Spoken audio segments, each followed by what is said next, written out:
What is unique about you? I have people around me who might be way more competitive, but I don't see it that way. I've never seen competition.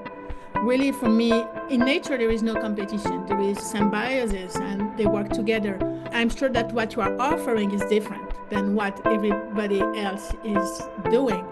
And more you lean into your uniqueness, you stand out just by being you, unique, and not bothering with others, but being curious about what others are doing. So it's a shift of mindset for me. There is no competition. And this is something so important because they want to see the scarcity. There is no scarcity. In nature, there isn't. I will lean into what you are bringing with your energy and your creativity. Then, what partnership, what can you do together? I will lean into what you are bringing with your energy and your creativity. Welcome to the Imagine podcast. This is one of our resilience roundtables. Imagine Pod connects impact leaders and stewards with the strategic practices and platforms that really power their growth. We offer these interactive interviews as inspiration and as solid case studies and examples of what you can do as well. I'm Adriana Dakin, co-leader of Imagine Pod and co-host of the podcast. Now I'd love to introduce you to Imène. We've been working together for a year. I met her last year through the Bloom's network of impact leaders. And then this winter and spring, we collaborated really closely. And I've just loved being able to do this because Imène is incredibly thoughtful and always has in mind some really core principles. We did end-of-year fundraising workshops, visioning workshops, and then a 9-week incubator cohort on fundraising. She's an educator, scientist, researcher, mother, nonprofit collaborator, and steward. To ground the conversation today, she wanted us to think about some inspiration from a recent Indigenous summit she was part of, the importance of relationships, of the values that we hold, the cultures that we're in, thinking about our resources and our assets rather than scarcity and competition, and to prioritize life and each other, reciprocity, future generations. Let's think beyond GDP, beyond tariffs, which are all over the news, and have inclusive conversations with value creation for long-term well-being, and really be able to grow systems in community. Imène, I'd love to hand it to you now to introduce yourself in more detail. Tell us about you, your mission and vision for the work you do, and perhaps something personal that helps us get to know the real you and how you build relationships. Thank you, Adriana. Thank you for the welcome. First, I would like to welcome all of you. I see some people are calling from Malawi, from California, from Brazil, San Pablo, Argentina. Welcome here. I love this diversity. And thank you for taking the time to be with us. I know there are many other things to do.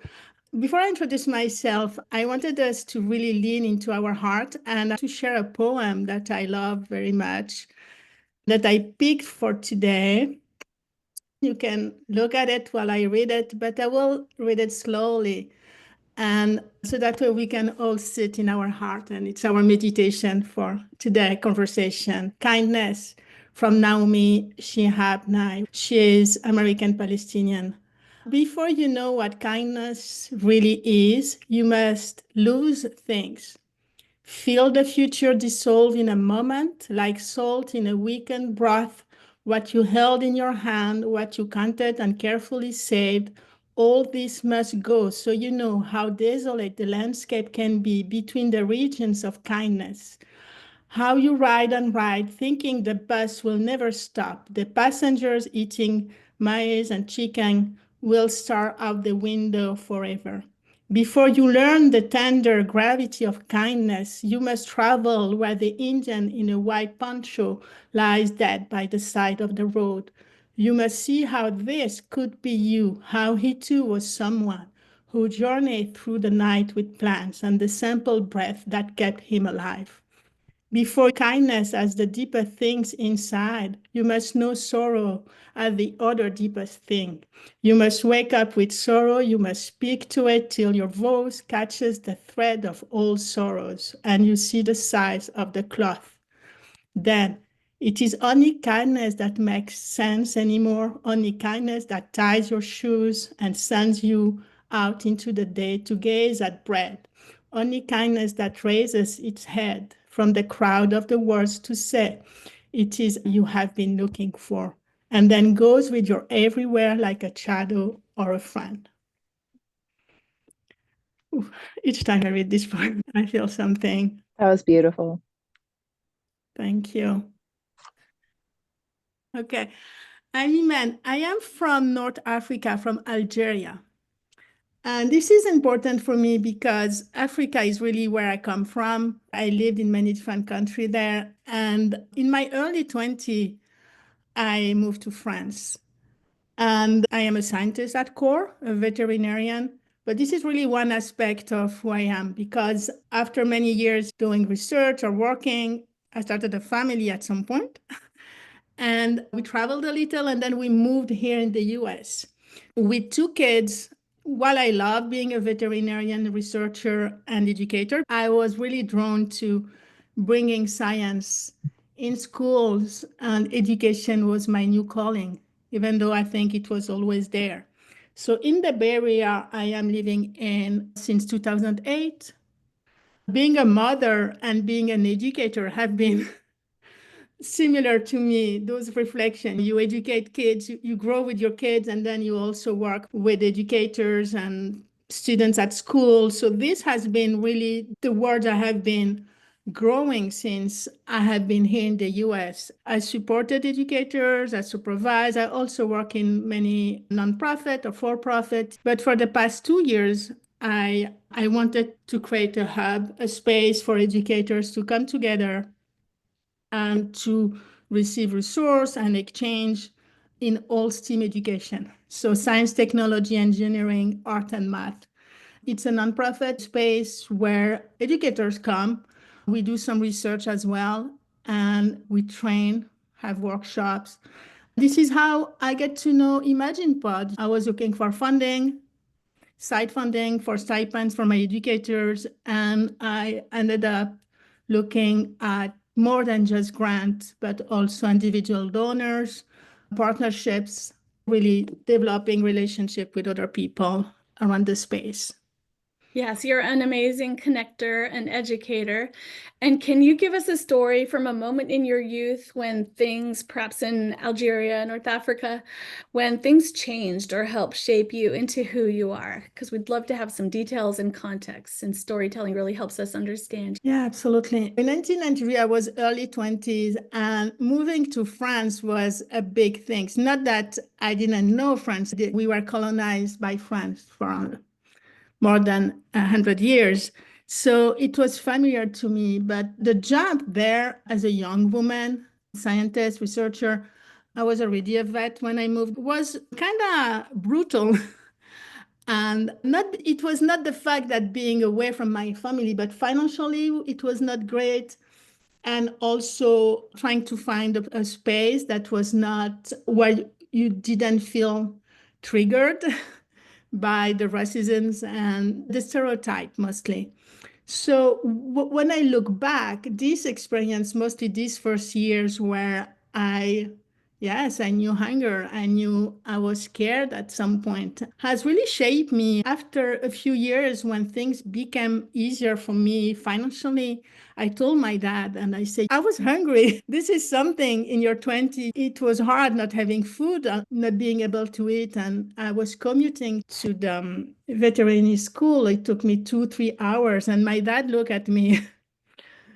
He could have said, I'm sorry, my daughter. He said, you needed to learn that stage, you need like kindness. You needed to get in this valley and understand hardness at this point. And I think that was how I grew up with my dad. And this is also something I want to pass on to my kids, that whatever is happening, it's a starting point. We can always get better, to take it as a learning experience versus hardship. I think that defines who I am. So if it's hard, if it's complicated in any ways, I love it, actually. It's exciting to me because it's probably just for me to learn other ways of doing it, like not having the big grant, but having others, small grants, or having other partners that can lead to more in the long run or that are more aligned with me. This experience has shaped me, definitely. I love hearing that, turning difficult circumstances into actually blessings. I didn't know this story about your arrival in France, even after knowing you for a year. So I love these deeper conversations where we really get to know each other and build our relationship. And love how you said if it's hard, you love it. There's plenty of what's hard right now, right? So you must be in total love. That's a way to make light of it. But how does your co-facilitation of the Imagine Pod Impact Incubator fit in with this vision and your proclivity for loving what's difficult, since we're serving high impact organizations that are under-resourced for the absolutely huge issues that we're facing with social and environmental causes? I'd love to hear an example of a moment you experienced in the incubator cohort that just ended. That's an example of this. Oh, yeah. I love to see Claire and Tracy. They were in it. And they may have something else to say, not just me. But what I love with the Imagine Pod is that when you found a nonprofit, when you are a steward of this space, there is a lot of loneliness. It's not that I don't like being lonely. I love birds. I love my work. I love my reading and everything. But when you are always in the ask and looking for a solution or funding, it's not always easy. And you need that push. Anyone in the incubator was really uplifting for me.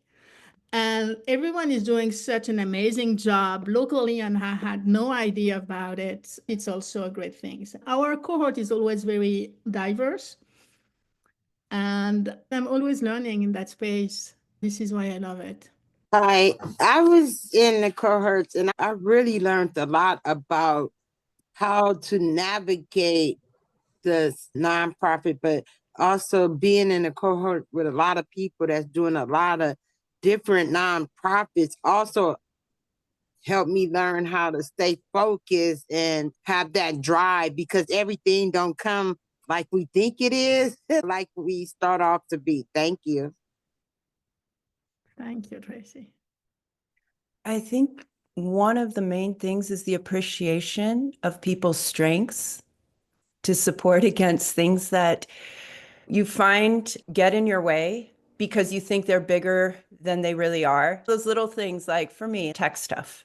I thrive on being out and the ask and engaging. And a lot of what gets in my way is I couldn't figure out one little detail.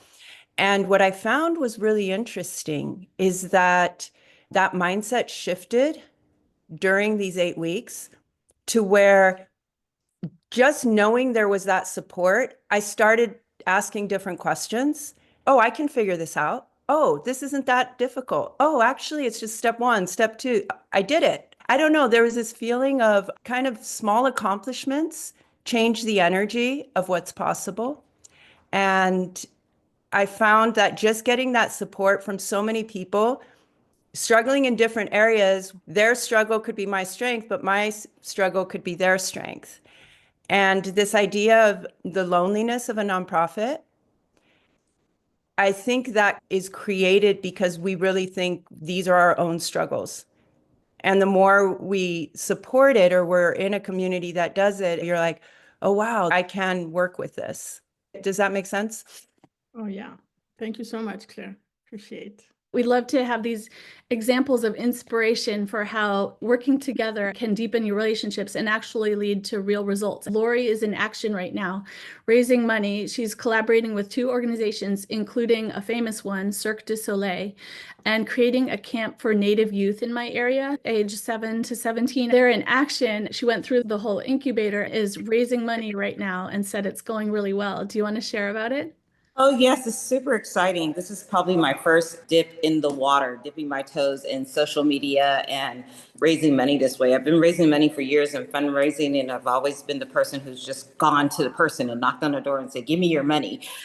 So this is definitely a different feel for me, but I'm loving it. Like, it's actually really neat. I have to calm myself down because I keep going back to the site and I keep wanting to modify and do stuff.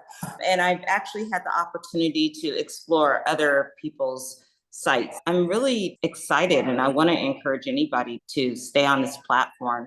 I know that for some it could be a challenge. For me, it's still definitely a challenge. I'm worried about my grammar, and I'm worried if the words are correct, and I'm worried if the font looks smoothly or if anything is correct, or how's it visually impacting people? So I constantly think about that, but I'm learning to just let it flow and listening to others who's responding to the site, listening to their feedback, and I'm making the changes as I go. I really enjoy it. It's definitely exciting every time you get one of those give butter that says, you just got a donation. I get so excited. I feel like I'm winning something every time.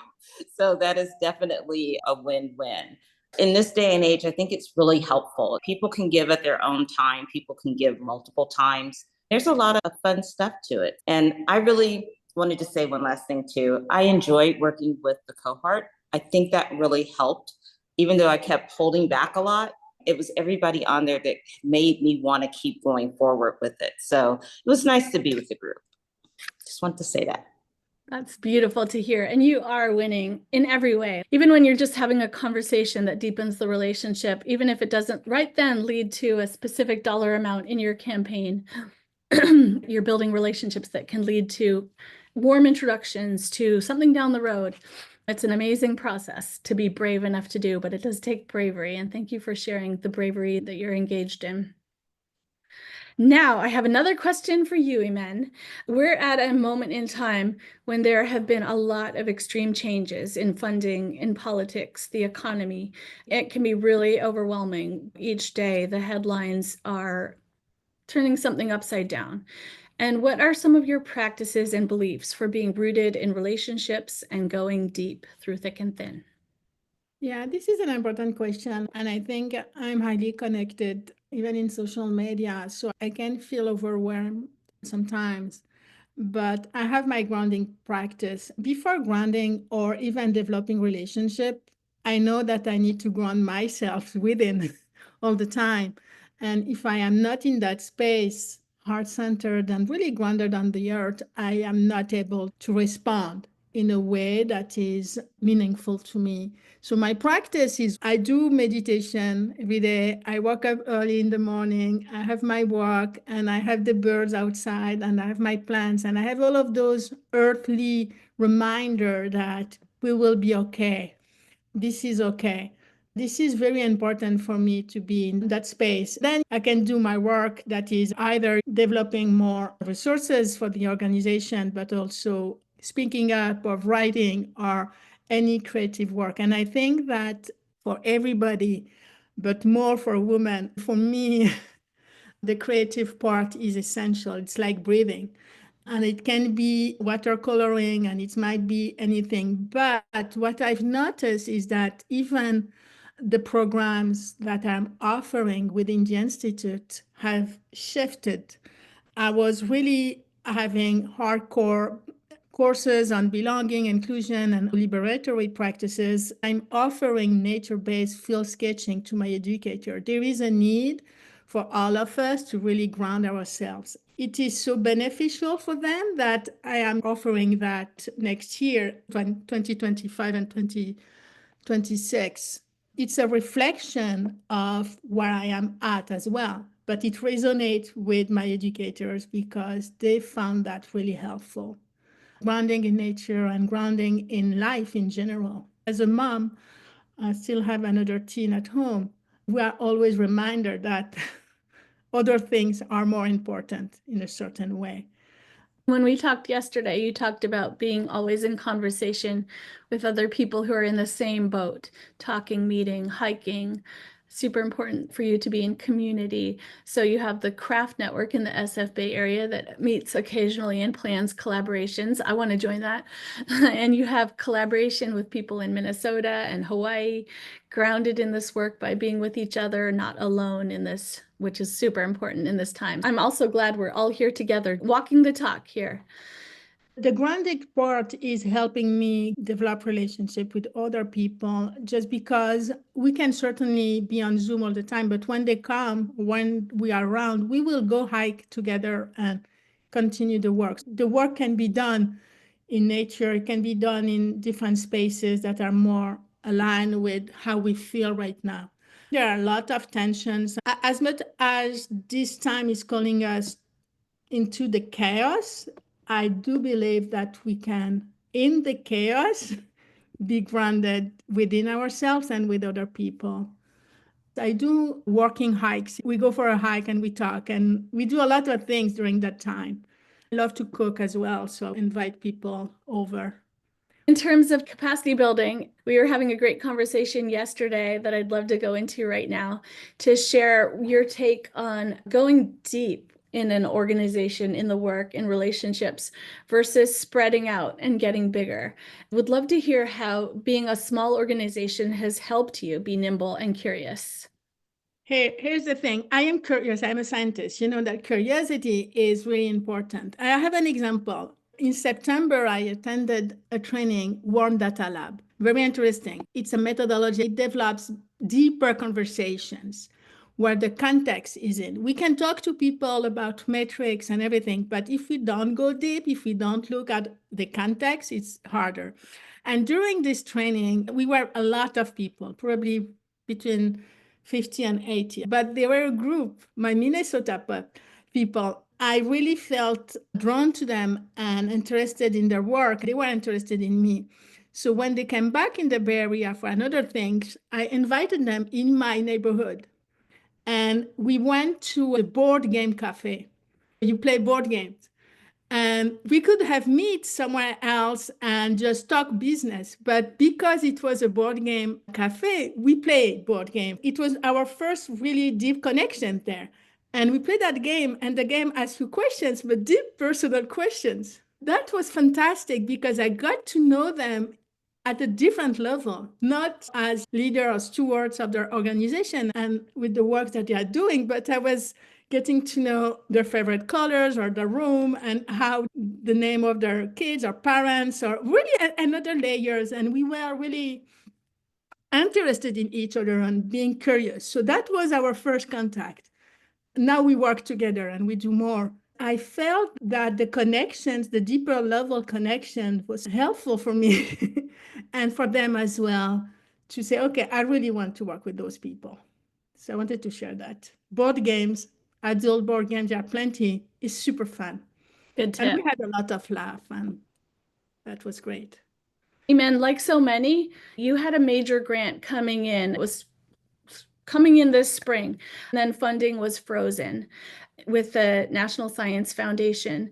Can you tell us more about how you're thinking about that and what you're doing with diversifying income streams? Meanwhile, there were so many questions about the funding freeze ramifications, and that's one thing that the Bloom Network has really been helping with that can help answer questions before we go into the Q&A.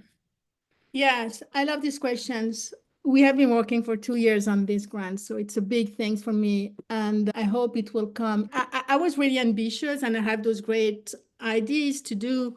Now I'm really revising deeper what is necessary for this time, what I can do right now to make things continue to move. Not having this big grant, probably I won't have this big cohort of 50 educators, or I won't have this partnership with Hawaii, but we are still working together and doing smaller things. It has helped me deepen my mission and on the little thing I can do now without exhausting myself. So I'm not panicking, but I am deepening the real why of what I am doing. I am doing it in a slower pace. For sure, I want to get the awesome big check, but it doesn't mean I'm not doing the work. The people in Minnesota is a partnership, so we are working together. My people in Hawaii, it's also a partnership. We will continue to do things. And the craft networks here in the Bay Area, I have been developing more relationships than I thought originally. So this is how I see it. I don't think that not having the big funding is always bad. I see a lot of organizations really working very hard when they get the big check. So I'm like, oh, am I ready to get that? And also I am developing my volunteer helper here in the organization, like interns.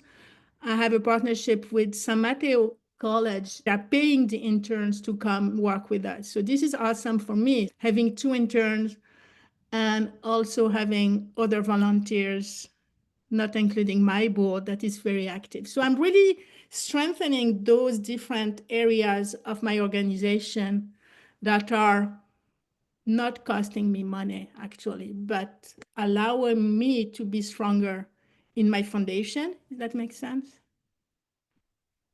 Excellent. I think that it's a great moment now to transition into a Q&A, and we have a great collaborative exercise to do that you might never have done before, but I think it might become your favorite.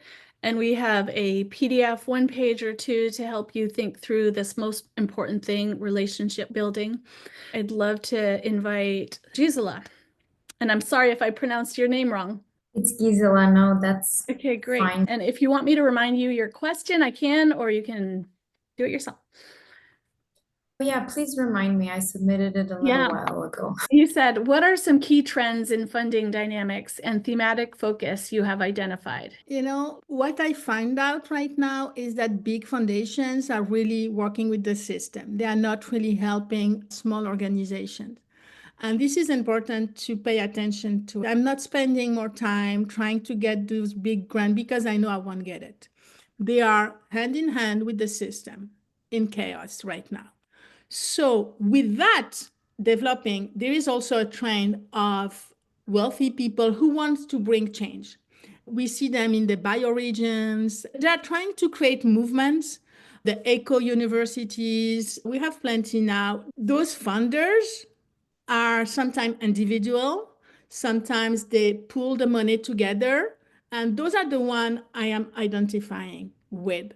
But I remember 2 years ago, I will go over all the grants and I will spend hours working. I have no chance. They are not interested in my work. They are working with the system. And even if they give you this big check, you will see that they ask you to work on certain topic that they are interested in.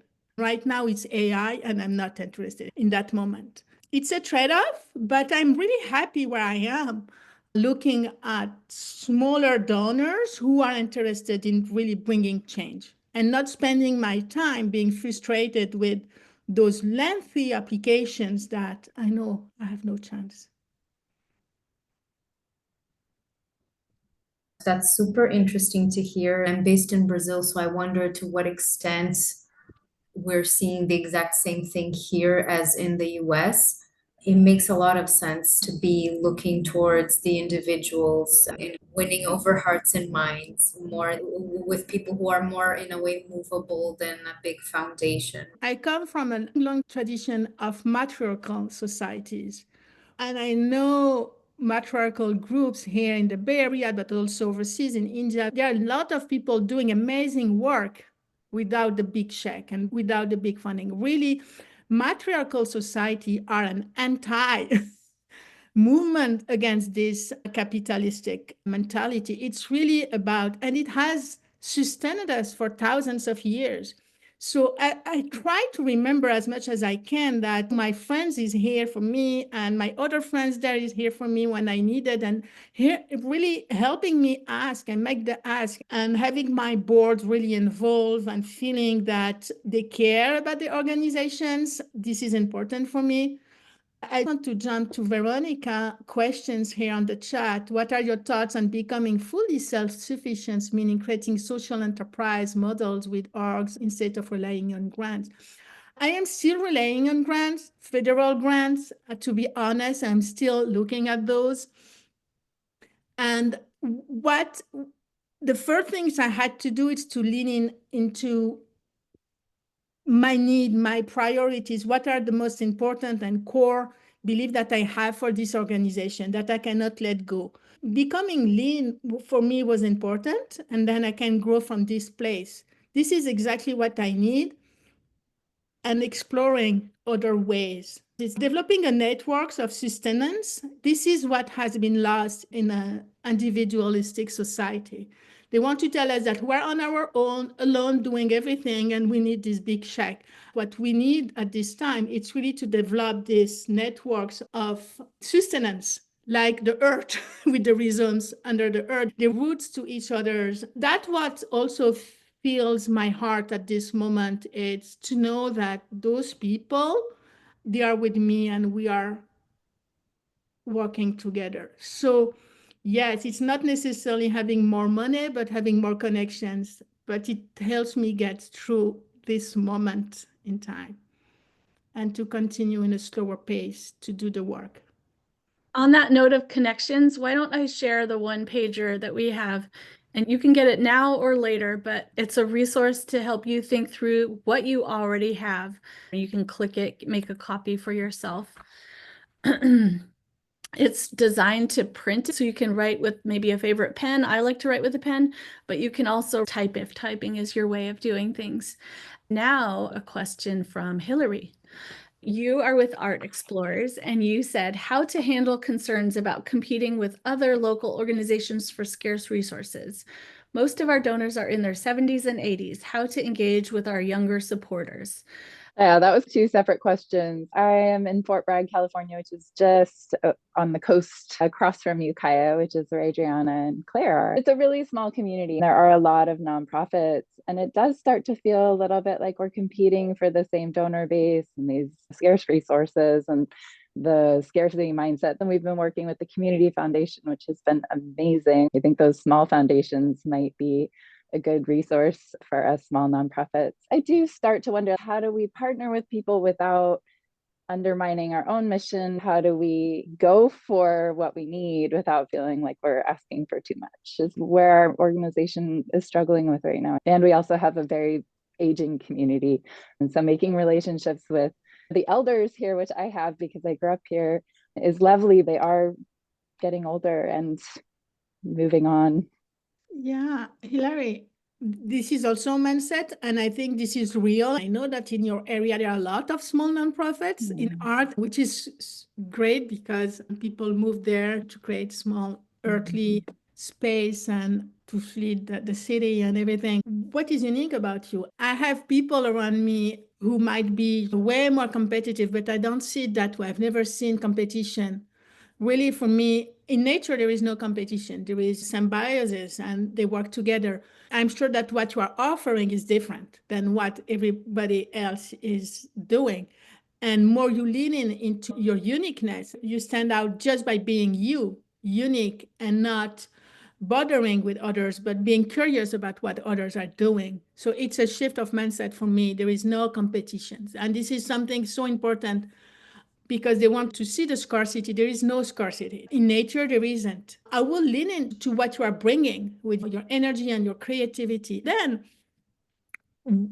what partnership, what can you do together? What workshop you can do together with someone else, or what art exchange you can do with them, and really being curious about them instead of seeing them as competitors.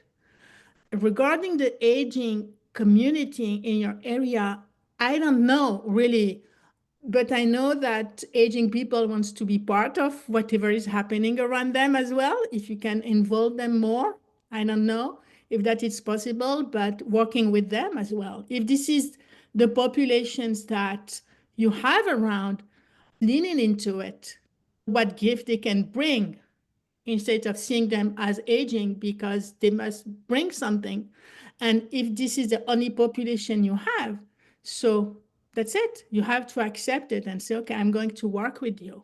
I'm very curious about that trend right now. Let's lean on this. Probably there is something there. I don't have a definite answer, but I think that being curious is important in this time. Thank you. I have a question on that. Yeah. My question that when you were talking, Hillary brought up this, what are the benefits of creating a larger community with surrounding areas and those connections, what you were saying about the symbiosis of earth or the roots connecting versus holding the space for your particular area and what's very unique about that? Actually, that is a great point. Like, at what scale does a small organization try to extend itself? What sort of capacity do we have, or how do we build the capacity to make those larger connections without overtaxing ourselves with long distance relationships, which I think we can all agree are a little bit harder to navigate in terms of not sharing the same space. Yeah, reaching outside the community, I think, is also an option. What Imène shared about leaning into your uniqueness, that's something for each and every person here to do. It's called Blue Ocean. That's what some marketing and communications people would call it. You're thinking about, where is it an ocean that doesn't have sharks? The red ocean is the metaphor for thinking in a competition mind frame. We want to shift that to no competition, because you are the one organization doing things in the way that you do it. It brings a different kind of energy and attraction. It helps open up new possibilities. Now, let's see what question might be next. I've got a few questions, Mhm. actually. Yes, I see you have a good long one. Great. Jump right in. I have a couple of questions that I'd like to start with. Imène, earlier you were talking about looking for funders that align more closely to your organizational values or your personal values, and I wonder what your process is for finding funders that align and that align authentically as well. I look at organizations that are aligned with what I do. And I look at who were the funders. That is one way I do it. Who funded them? And then I have my spreadsheet and I add them in my spreadsheet. Then I register to their newsletters and coming call, and I meet with them when it's possible. Sometimes they have office hours, sometimes you can email them directly. But I really look at organizations that are inspiring to me, that are doing the work. And then I just look at their funders list. It's always on their website.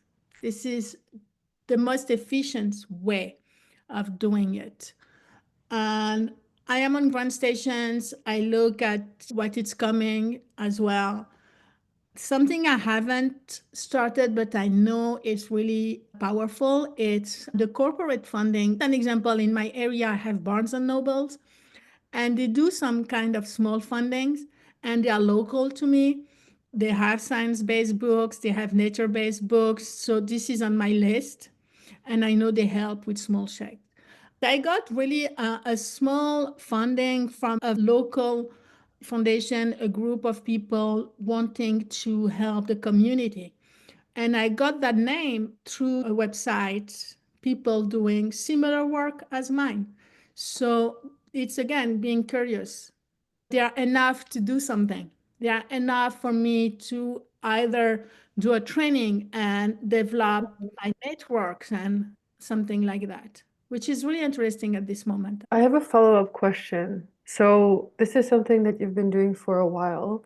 I wonder, how do you ensure sustainable or multi-year funding that go beyond funding for just project cycles if you are only looking for and accepting funding from smaller organizations, which by extension also means less or smaller funding, and maybe that's not the case all the time. Yeah, the other source of income for me is consulting. The other one for the past 2 years is growing my newsletter and my subscriber and offering paid courses as well. Having grants and having donors, those are just a few sources of income. I have another example. Imagine Pod is going into our second year of corporate sponsorship from two tech platforms that we like and our clients used. We asked them, we set up meetings with people at these companies, set up a meeting, made an ask, created a proposal together with them once we found out what some of the possibilities were. And then we do regular updates and calls with them. We schedule calls and we make it something that has some reciprocal value for them. They're getting highlights on social media and also getting new users for their fundraising platforms. Communication and regularly updating your donors with impact is something that helps, of course, with multi-year funding. Everyone needs to have the stories of the impact. The more you can track that impact and be in touch with people. I come from a consulting background. I worked for agency senior vice president. The fortune is in the follow-up, as they say. We would do major projects, get it done, deliver it, follow up with them to find out what happened and whether the work helped them, really showing that care and being involved with them, like being part of their family and caring about how it goes, caring that there really is an impact. Yeah, I love it, Adriana. One thing I would like to add is that when we develop networks and when we develop collaboration, it takes time. It takes Yeah. time to do that. And I know that this society wants us to run fast. That's why it's so important to stay grounded.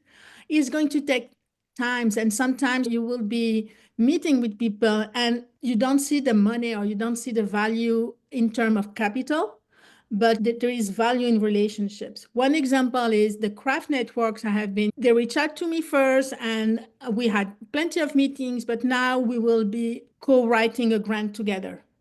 Big NSF, another. So those are what relationships lead.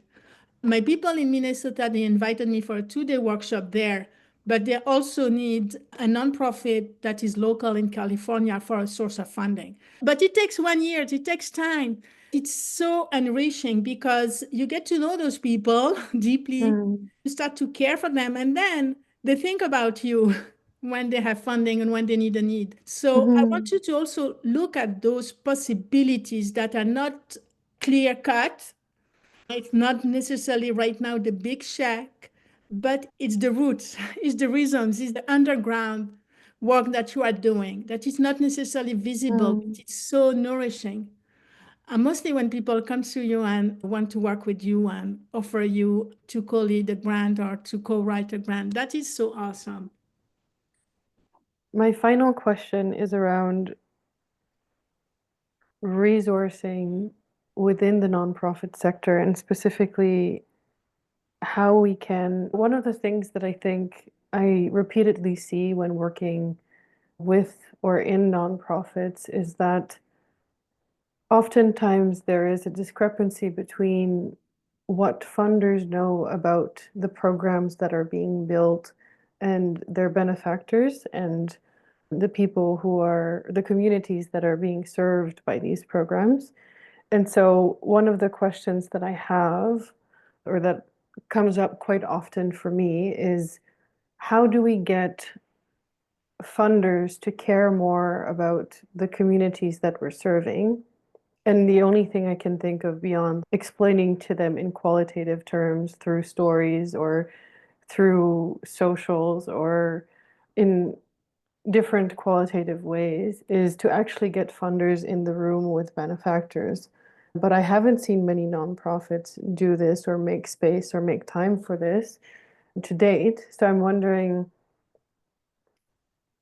how do we best get funders in the same room as community members that are being served by programs? How do we carve out space in an era and an environment where nonprofits are already so severely resource constrained? I think this is a very important question. Just one thing that came to mind, and I will let Adrienne also speak because she works for a foundation, but inviting funder to your events with the community, inviting funders each time you do something. This is something that the funder told me, and I make sure that they are aware and that they are invited to those events. And it's not just the gala and the big things that some nonprofit do. I don't do that kind of things, but I love inviting them in my events. Or at least they have their newsletters and they know, but really always being in contact with them.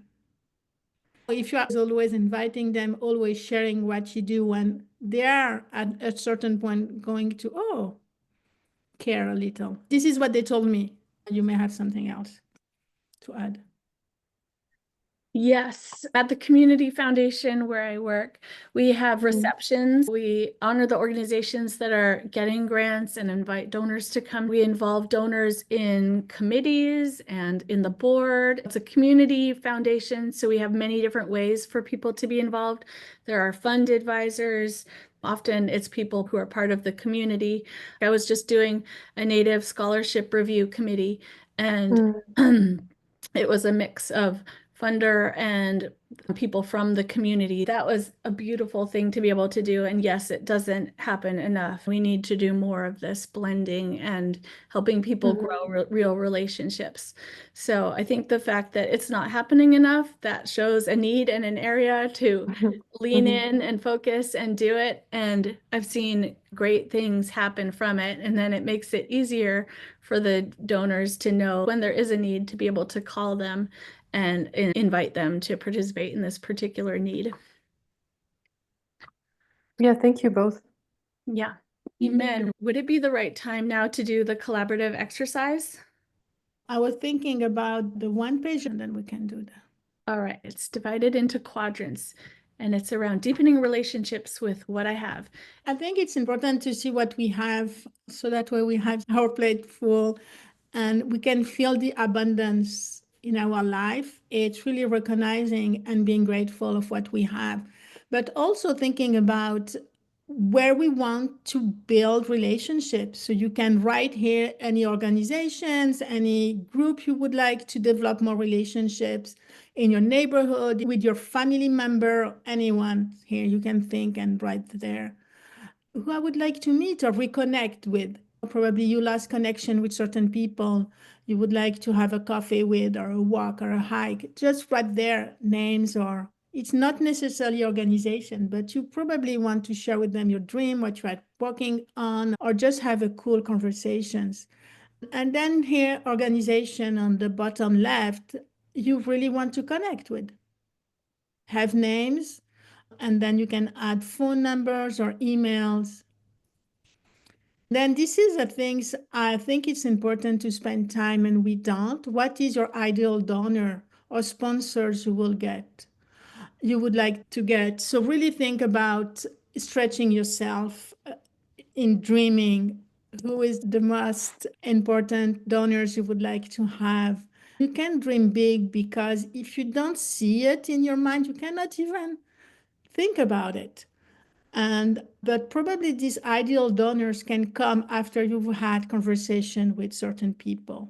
So just take a few minutes here and write down what comes to you. We are going to do a collaborative poem. What does resilience feel like, sounds, look like? Just a few words on the chat. Getting energy together to be brave and resilient. It feels exciting. It looks and sounds like birds soaring in the flock. I love this image. It looks like beauty, nature. It feels like intimate conversations, and it sounds like music for my heart. Strength, not taking on too much. I love that in here. Is so important. Asking for help, excitement, finding joy. Resilience, help, uncover your inner light to fight up the worlds around you. Now I have two wrap-up questions, my favorite questions of all. Imène, what's something that we wouldn't otherwise know about you if you didn't tell us right now? I listen to birds.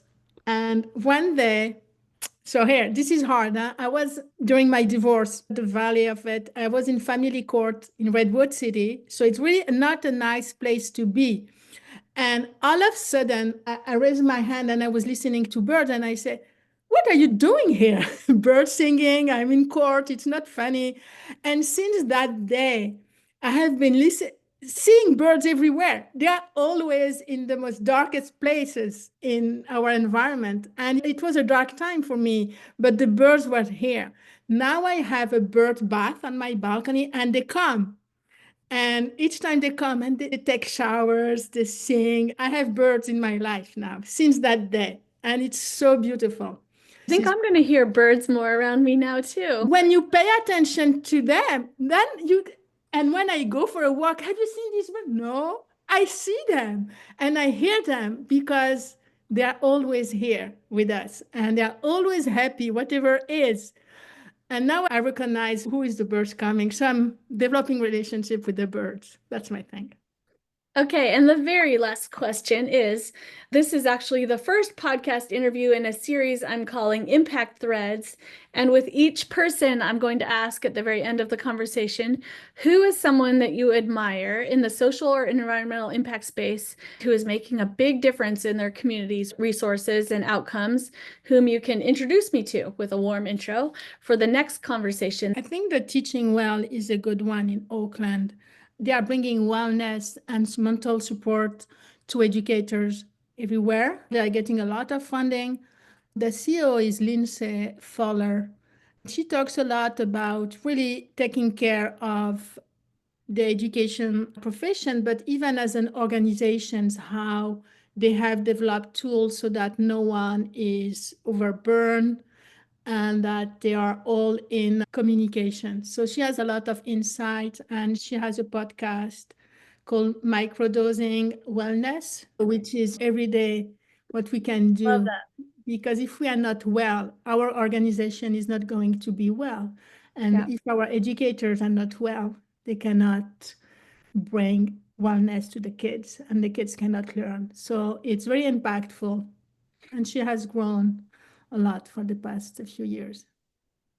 Beautiful. So I'm going to reach out to her or work with you on a warm introduction and schedule that and see if it comes through. And if this is going to start mapping out each one leading to another, or there might be some dead ends and then a restart with somebody else. I'll map it around the globe and with topic ideas and see what the takeaways are, see different ways to map it out and create a great resource for people that's interactive. Thank you. This has been such a great experience, and I'd really like to thank our Q&A audience. We hold these roundtable discussions, we hold monthly workshops. It gives time and support to set up your new fundraising campaign and begin to get it rolling, because we then offer weekly office hours after the workshop. We always create resources to give away for free to nonprofits to use that can expedite their work. We have sponsorship from GiveButter and DonorBox and others to be able to do this. We offer stipends when we can, because we know that you nonprofit organizations, stewards, and teams do so much, and you're so high impact in your communities. We also offer custom cohort experiences when there are foundations and associations that want to give capacity building to grantees and members. Our premise is that people are more happy, more productive, more resilient, and stronger when we work in community with other great people doing similar work. It's proved very productive. People in these experiences have raised $700,000 in the last year, and we've helped organizations raise over $8 million in the last 2 years. It's game-changing when that can happen, so that you can do more of what you love to do for your community. And we've seen so much impact done together and done better and with more fun, because it's scary to do this stuff some of the time, and yet it's needed. So if we can create the structure, the infrastructure to do it together and to make sure there's momentum and accountability, that's what our goal is. Yeah, I want to just thank you guys. I know it's time, it's effort, it's passion that goes into what you do, and then making time to support others like this, it really does have an impact. There's so many good ideas, even just little things that create community, that create a presence, board game cafe time, or taking those hikes. So we're not too far apart in many ways, and just making time for that. So yeah, thank you. Excellent. Awesome. Thank you guys so much. Thank you. Thank you. Thank you. Bye.